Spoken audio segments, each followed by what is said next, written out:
Welcome back. Leadership.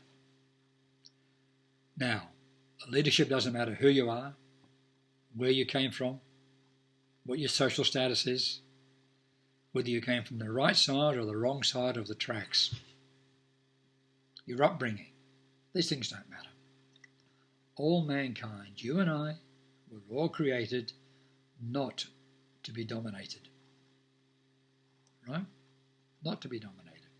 So it doesn't matter whether you're a CEO, whether you're a labourer, a lawyer, whether you're self-employed, a farmer, a person with title, a politician. These titles and where you come from don't make you a leader, right? You're you. We looked in previously to your potential, to your purpose, to your ideas, to your thinking. All these things within you, they help develop you who you are. And they take you down that road, and in that road there's leadership. Now, leadership's a journey. We all come up short at times, but we have to stick to some basics. You know, you've got to be able to articulate your priorities, your goals. Set them up clearly so as others can understand them. Be specific, and then share them with them. Share them with your team, for argument's sake. You see, because you need to get their gifts and their experiences into the frame of what you're doing. You've got to bring them along with you.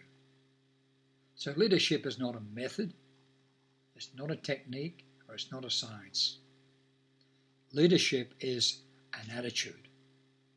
True leadership is manifest when you take what you've got, your light or the baton, and you pass it on to somebody else, and you light them up and let them enter into the journey. That helps them discover their leadership.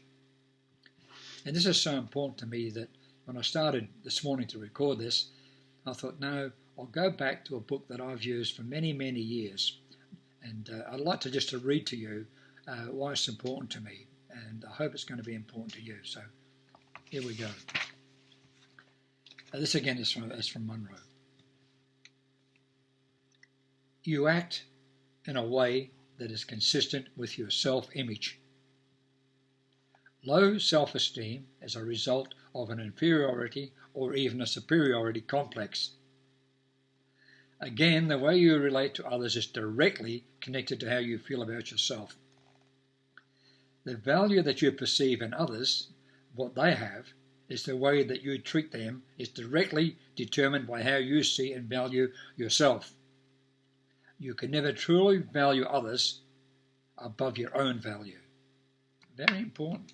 You've got to be who you really are inside you. Remember the doctor? I want to be free.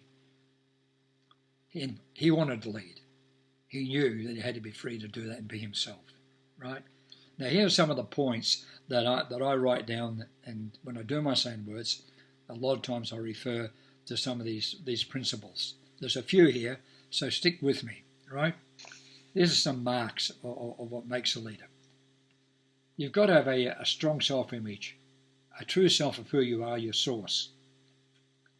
You've got to have a healthy self-concept. What is your true nature? Self-confidence, belief in your ability.